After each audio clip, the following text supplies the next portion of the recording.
Hello friends, आप सभी का हमारे यूट्यूब चैनल वर्किंग थॉट्स में स्वागत है। आज इस वीडियो में रीजनिंग के कुछ इंपॉर्टेंट क्वेश्चंस को डिस्कस करेंगे जो आने वाले एग्जाम्स के लिए बहुत इंपॉर्टेंट है। पहला question, hello friends, next question है, एक घड़ी में 2 बजे और 3 बजे के बीच जब मिनट की सुई और घंटे की सुई के बीच 60 डिग्री का कोण है बनता है तो समय क्या होगा। तो हम जैसे देखते हैं कि ये क्या है, क्लॉक है और मेरा जो है पूरा जो है क्लॉक का पूरा एक सर्कल का कोण कितना का होता है, 360 डिग्री का होता है।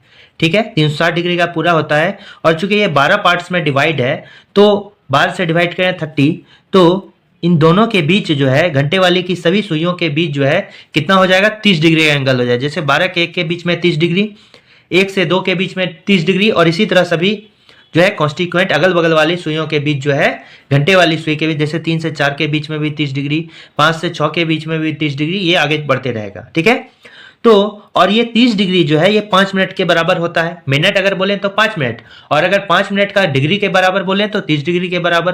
ठीक है, तो यहां पर जो है 2 और 3 के बीच में कितने, हर बार जो है पूरा क्लॉक में अगर एंगल बनेगा, जो कोई भी एंगल बनेगा ये 2 बार बनेगा। जैसे अगर हम बोले कि 30 डिग्री का अगर यहां है, अगर 12 और 2 के बीच में है, ठीक है, मान लेते हैं यहां से यहां, तो एक बार घंटे की सुई यहां पर होगी तो भी 30 डिग्री का होगा। मान लो मिनट का सुई 12 में और घंटे की सुई क्या है 1 में रहे तो भी 30 डिग्री एंगल, और घंटे की अगर यहां पर घंटे की सुई रहे और मिनट की सुई यहां पर है तो भी 30 डिग्री का एंगल। तो एक बात याद रखना है कि घड़ी में कोई भी एंगल जो है 2 बार बनता है। ठीक है, एक बार पहले बनता है, एक बार बाद में बनता है। मान लिया 10 डिग्री का बात करें तो यहां से यहां भी 10 डिग्री और यहां से यहां भी 10 डिग्री, तो इस तरह करके क्या होता है 60 डिग्री, यहां से यहां भी 60 डिग्री और यहां से यहां भी 60 डिग्री। तो हम देखते हैं क्वेश्चन में कह रहा है कि 2 बजे, अगर इसमें पहले हम क्या करते हैं 2 बजा देते हैं। ठीक है, ये लीजिए, ये आवर एंड हो गया और ये क्या हो गया, मिनट एंड हो गया। ये क्या हो गया, ये 2 बज गया। अब 2 बज गया तो हम देख रहे हैं 60 डिग्री का एंगल चाहिए, 60 डिग्री का हमको एंगल चाहिए दोनों के बीच। कब होगा, किस टाइम पे होगा, ये हमको निकालना है। तो 2 जब बज गया, ये मिनट की स्विच जो आगे बढ़ना चालू हुई 3 की तरफ, तो 3 बजने के लिए आवर का एंड यहां होना चाहिए और मिनट का एंड 12 पे रहना चाहिए। तो जैसे जैसे ये घड़ी इधर कांटा जो है मिनट वाली सुई इधर इधर खिसकना स्टार्ट करेगी, 2 का भी इधर खिसकना स्टार्ट करेगी और एक टाइम ऐसा आ जाएगा कि 2 और 3 के बीच में आवर का एंड रहेगा और मिनट की सुई जो होगी वो कहां पे आ जाएगी, 4 पे आ जाएगी। ठीक है, तो भी 60 डिग्री का कौन बनेगा, 30 डिग्री और 30 डिग्री। तो टोटल देखिए यहां से यहां तक आने में, ये मिनट का सुई यहां से यहां तक आने में कितना का लगा, ये 5 मिनट, 5 मिनट, 5 मिनट और ये 5 मिनट। तो मिनट की सुई जो पहले थी और यहां तक आने में कितना लग गया उसको, 20 मिनट लग गया। और ये इधर भी 60 डिग्री और इधर भी 60 डिग्री, तो 60 डिग्री जो है 2 टाइप से ट्रेवल किया, तो ये कितना हो जाएगा 20 मिनट। ठीक है, और इसको हम मल्टीप्लाई कितना से कर देते हैं, 12/60 से, 12/11 से। ठीक है, इस नंबर को जो है 12/11 से मल्टीप्लाई कर देते हैं, क्योंकि यहां पहले 2 था, 60 डिग्री का कौन बना तो यहां 10 मिनट, और फिर जैसे ये खिसकना स्टार्ट किया 60 डिग्री कौन इधर भी बनेगा, 4 पे भी 60 डिग्री, क्योंकि 30 और 30, तो ये दोनों के बीच में आवर एंड आ जाएगा। तो हमको देखना है कि पहला मिनट का सुई जहां पर था और बाद में जहां आया तो वहां से वहां तक कितने मिनट का फासला चला। तो 5 minute, 5 minute, 5 minute, 5 minute, 20 minute. तो 20 मिनट को डायरेक्टली हम 12/11 से गुना करते हैं तो इसमें क्या निकल जाएगा, 240/11, और 240/11 को डिवाइड करते हैं 11 से तो कितना हो जाएगा, 220/11 इसको लिख सकते हैं प्लस 20/11। तो ये कितना हो जाएगा, 20 हो जाएगा, और यहां कितना हो जाएगा 1/9/11, यानी अगर टोटल बोले तो कितना हो जाएगा 21, इन दोनों के ऐड कर दिए 9/11। ठीक है, तो हम कह सकते हैं टाइम क्या हो जाएगा,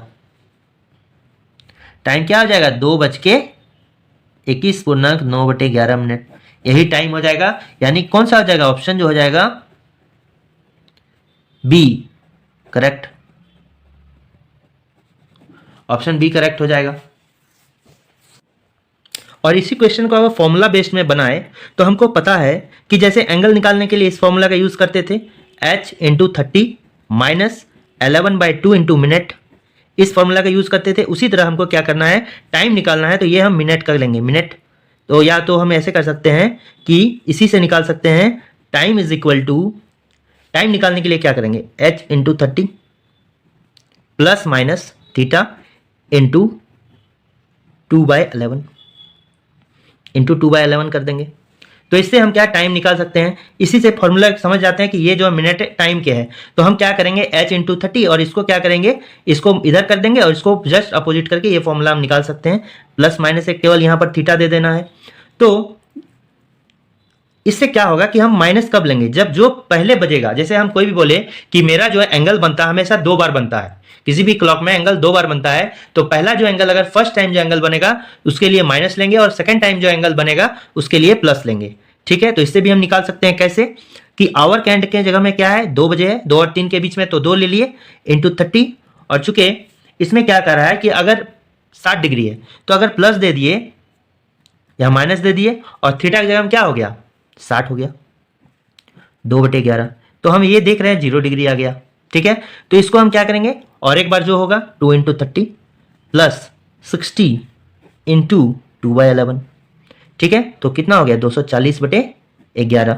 तो वही टाइम आने लगा, इसको भी करेंगे तो 221 9/11 आ जाएगा। इसको अगर डिवाइड देंगे तो कितना आ जाएगा 21 इंटू 9/11, वही टाइम आ जाएगा। तो इससे भी हम निकाल सकते हैं। मैं नेक्स्ट क्वेश्चन में कहा गया है कि दिए गए कथन के आधार पर निष्कर्षों का अध्ययन करें और उचित उत्तर का चयन करें। तो कथन में पहला स्टेज में 2 स्टेटमेंट कथन दिया गया है। पहले आर और के बीच में रिलेशन दिया गया है, फिर बी और ओ के बीच में रिलेशन दिया गया है। चूंकि दोनों में एस कॉमन है तो यहां से जैसे एस को ऐड कर दिए, एस से लेस देन है ओ से ग्रेटर देन इक्वल टू है वी है, तो उसको यहां पर लिख दिए हम। ठीक है, ये वी है, यहां पर लिख दिए। तो इससे क्या निष्कर्ष निकलता है, ओ और आर के बीच में, देखिए ओ और आर के बीच में, ओ और आर के बीच में क्या है, अगर एक बात याद रखना है कि ग्रेटर देन हो, ग्रेटर देन इक्वल टू हो। ठीक है, तो इन दोनों में जो है ग्रेटर देन का वैल्यू ज्यादा है। ठीक है, और लेस देन हो, लेस देन इक्वल टू है, तो सबसे ज्यादा जो वैल्यूएबल है ये क्या है, ग्रेटर देन है। फिर उसके बाद क्या है, ग्रेटर देन इक्वल टू है। फिर उसके बाद क्या है, लेस देन है। उसके बाद क्या है, लेस देन इक्वल टू है। फिर उसके बाद क्या है, इक्वल टू है। ठीक है, लेकिन एक बात का हमेशा याद रखिए, जो साइन हो इस तरह अपोजिट कभी भी नहीं होना चाहिए। ठीक है, ये जो है इसका बैक साइड कभी भी नहीं होना, हो आगे होना चाहिए। ऐसे भी नहीं हो सकता है और ऐसे भी नहीं हो सकता है। ठीक है, तो ये जो केस है ये नहीं हो सकता है। ठीक है, तो ओ और आर के बीच में हम देखते हैं, ओ और आर के बीच में, ओ और आर के बीच में जैसे जाएंगे तो आप देखिए एक सिंबल इधर हो गया और एक सिंबल इधर हो गया। इसलिए ये केस चूंकि हम बताएं कि ये पॉसिबल नहीं है, ये बैक बैक पॉसिबल नहीं है, ये इसलिए पहला वाला निष्कर्ष ओ और आर के बीच में कोई भी निष्कर्ष नहीं बनेगा, इसलिए ये क्या है, गलत है। फिर हम देख रहे हैं क्या है कि k is greater than equal to v, तो k और v के बीच में यहां भी देखते हैं, इधर से जैसे वापस आते हैं तो ये भी पीछे और ये हो गया पीछे एक दूसरे, ये भी पॉसिबल नहीं है। इसलिए ऑप्शन नंबर क्या है, बी जो होगा वो मेरा करेक्ट होगा। ऑप्शन ओपीटी, ऑप्शन बी जो होगा वो मेरा क्या होगा, करेक्ट होगा। नाइदर 1 होगा और नॉट 2 होगा। नॉ तो निष्कर्ष एक सही है और नॉ ही निष्कर्ष बी जो है सही है। दोनों में से कोई भी सत्य नहीं है। नेक्स्ट क्वेश्चन दिया गया है ब्लड रिलेशन का। इसमें कह रहा है ए डॉलर बी का अर्थ है ए बी का पिता है, तो डॉलर का अर्थ पिता हो गया। उसी तरह हैश का अर्थ पुत्री दिया गया है, एट द रेट का अर्थ क्या दिया गया है, बहन दिया गया है। और ये स्टेटमेंट है मेरा, और इसमें हमको पता लगाना है के जो है किस तरह से एम से रिलेटेड है। ठीक है, तो हम देख रहे हैं हैश का अर्थ क्या हो गया, पुत्री हो गया, और डॉलर का अर्थ क्या हो गया, पिता हो गया। तो इसमें क्या है, हमेशा हम बैक साइड से लेके रिलेशन को चलेंगे और पहले स्थान पर जिससे रिलेशन निकालना चाहता है कि एम से वाला जो है उसके जगह में खुद को रखेंगे। तो यानी कि ये जो एम के जगह हम खुद को रखेंगे और कंपैरिजन करेंगे। और ये पुत्री है तो मान लेते हैं कि ये मेरा पुत्री हो गया। ठीक है, ये मेरा पुत्री हो गया और पुत्री का पिता कौन हो गया, पुत्री है तो पुत्री का पिता कौन हो गया, पति हो गया। यानी के मेरा पति हो गया, यानी कि एम जो है उसकी कौन हो गई, पत्नी हो गई। एम के जगह हम खुद को रखे थे तो के मेरा जो है पति हो गया, यानी कि एम का कौन हो गया, के पति हो गया। ठीक है, तो एम कौन हो गया, पत्नी हो गया। तो हमको पूछ रहा है के कैसे रिलेटेड है एम से, तो के कौन हो गया, पति हो गया, और एम कौन हो गई, पत्नी हो गई। तो यहां पर कौन पूछ रहा है, के एम से कैसे रिलेटेड है, इसलिए ऑप्शन जो 1 होगा वो सही होगा, हस्बैंड होगा। ठीक है, करेक्ट।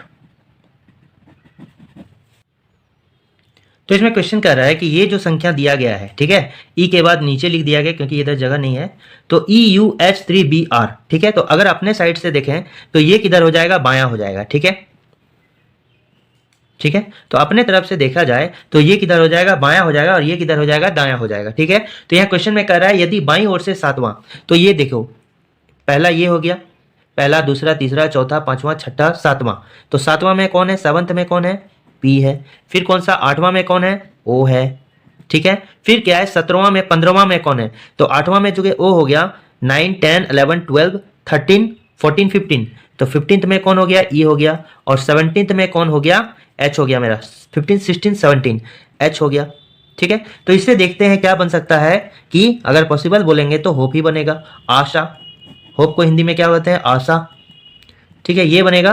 और इसका जो पहला हो गया, दूसरा हो गया, थर्ड और फोर्थ, तो मेरा कौन सा पूछ रहा है कि तीसरा अक्षर क्या होगा, तीसरा अक्षर क्या होगा, इधर कहना चाहिए कि दाएं और बाएं से तीसरा अक्षर क्या होगा। तो जो सही, एक बात बताते हैं, जो सही मीनिंग होगा, इसमें पूछ रहा है कि जो सही मीनिंग होगा, सार्थक वर्ड तो होप ही है, इसलिए इसमें नहीं दिया है, इसलिए इसका मतलब क्या है कि बाएं से पूछ रहा है, क्योंकि सार्थक मीनिंग बाएं से ही बन रहा है, तो बाएं से तीसरे स्थान पर कौन है, पी है, इसलिए इसका जो करेक्ट आंसर होगा, ऑप्शन क्या होगा, 1 होगा, यानी कि ए होगा, पी इसका करेक्ट आंसर है, ऑप्शन नंबर ए।